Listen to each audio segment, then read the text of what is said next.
Good morning. This is day 2 of our Making Meaning lesson, Arondi's Braids.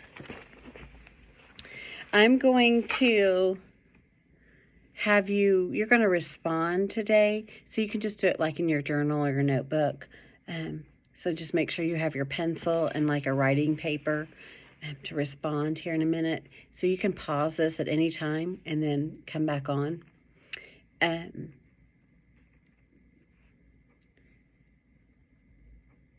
Last week we heard the song Babu's song, or heard the story Babu's song, and we made inferences, which we said what was going to happen. We kind of like predicted ahead without knowing, like the author didn't tell us in his words. So that is inferencing, when he doesn't tell us in our words, but we just assume that this is going to happen or they feel a certain way. And last week we heard Babu's song, and we made inference. We figured out about the main character. Bernardi was like, by using clues from the story. So we're going to see that we're going to do the same thing today in the Arondi's Braids story. We're going to hear parts of the story again. We're going to make inferences about the main character, Arondi. I want you to pay attention and make sure that you listen carefully as we read this. The main character in this story is Arondi. And we were talking today in class about what words we would use to describe her. And Stella said brave, because she cut off her hair, or she let her mom get the money for her getting her hair cut. Someone said nervous.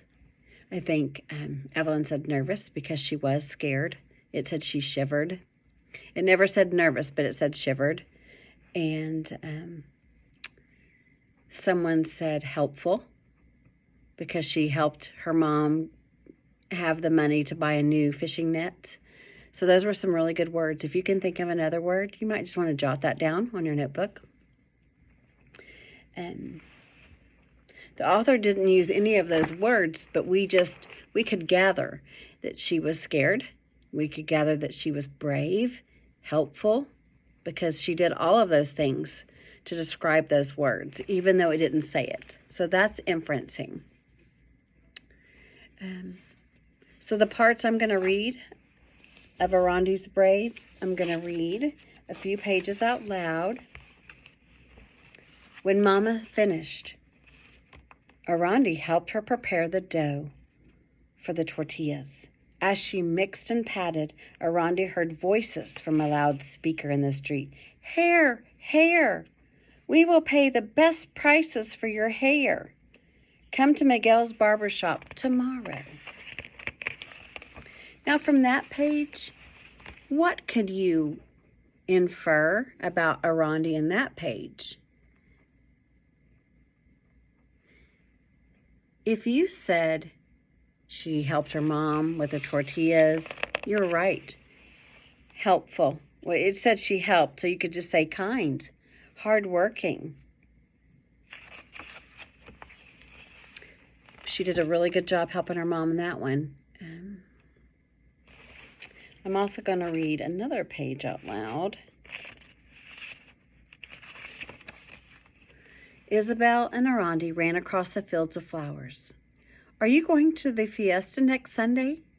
Isabel asked. The fiesta? Arondi remembered her birthday and the new dress she hoped to wear in the procession. But maybe Mama needed the money for the new net instead. I'm not sure, she said. You know, the word that popped up to me was generous. She might need the money. Her mom might need the money for a new fishing net, not the dress that she wanted. So that's very kind, generous, thoughtful. So that's what we saw today. And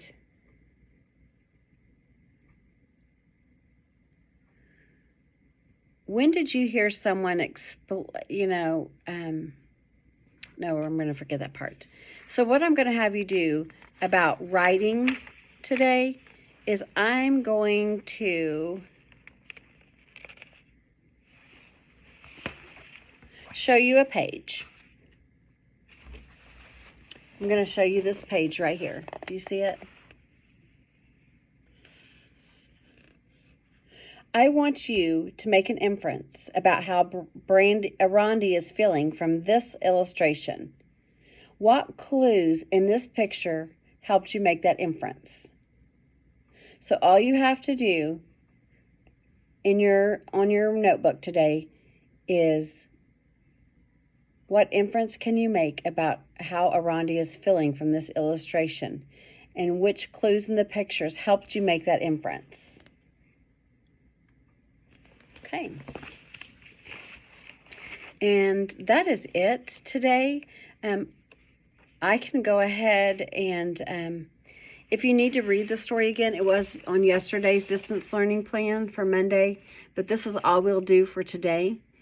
And I will see you later. Bye.